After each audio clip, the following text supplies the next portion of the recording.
how long should you actually fast to get the best results? Is it 3 days, 5 days, or do you need to go for full week? And how does it all compare to just cutting calories the old-fashioned way? I have about 20 years of fasting experience. One of the major reasons I'm still relatively skinny, despite of some nasty genetic predispositions. So I like to share my challenges and valuable tidbits in the fasting subreddit. But sometimes I go down the rabbit hole and it turns out into the videos like this one. So, what is the golden ticket? What is optimal? And it all depends on who and where you ask. For reference, I'm on my 6th day of water fast right now, so keep in mind that I'm a little bit biased, maybe. If you ask in the fasting community, expect to mostly get answers like, fasting is great, and the more the longer the better. Ask the same question in the diet subreddit, and you'll get right into your face that fasting is an eating disorder.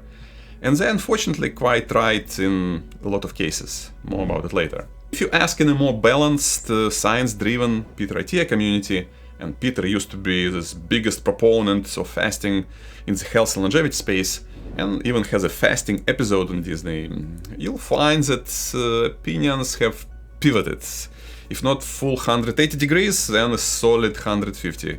What used to be everyone should fast has shifted to we did hundreds of tests, DEXA scans, and you know what? In most cases, it's not worth it.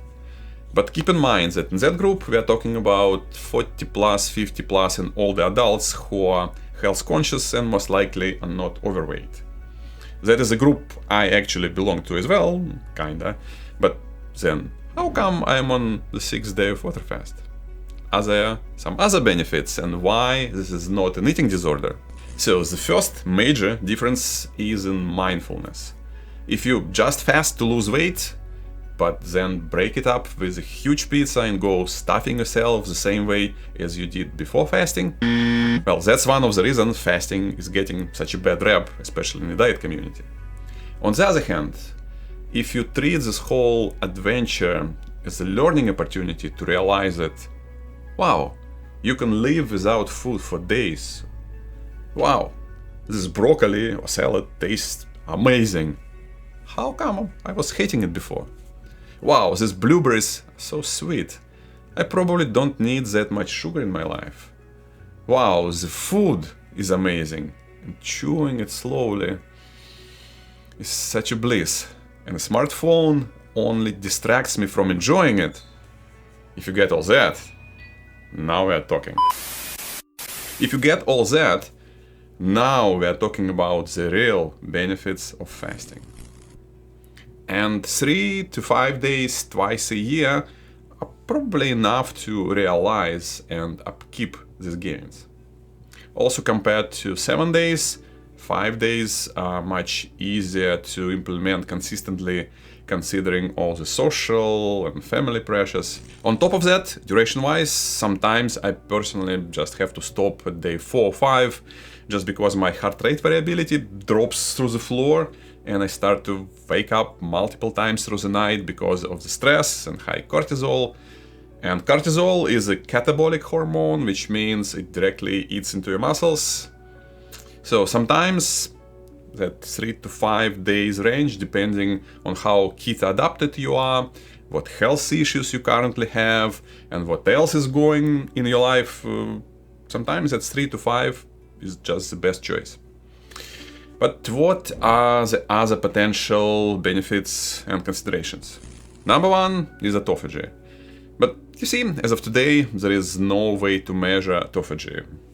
And from the scientists who actually do work with it, you'd mostly hear that it follows a calorie, or acetyl-CoA to be more precise, deficit under the curve. So basically, fasting, which is like this, is equal to calorie-matched diet, which is more flatter but has the same area under the curve. And that seems to be the same for the most health markers like ApoB, A1C, insulin, etc. What matters is a healthy weight and body composition, like muscles, body fat, visceral fat, all that kind of stuff. And how you get there is completely personal preference. But next level is apoptosis, and that is something I'm personally much more interested in. The data is also a little murky, but both deep ketosis and the major calorie deficit are huge at killing metabolically weak cells. And you get both effects from fasting. So it's a double punch to kick the zombie and cancer cells out. But that deep ketosis usually only kicks in after days 3 or 5, and ideally you have to measure that. If you want, you can check my previous fasting challenge, where I did a lot of that. So knocking out senescent cells, that's where 5 to 7 or 10 or even more days start to become more and more uniquely beneficial. Or at least possibly beneficial. There are no long-term human clinical trials on fasting and longevity. And all mouse models are shite, because they're all mostly run on genetically inbred black 6 cancer-prone mice. For all that, if we still try to extrapolate that to humans, a minimum of 5 days becomes the goal.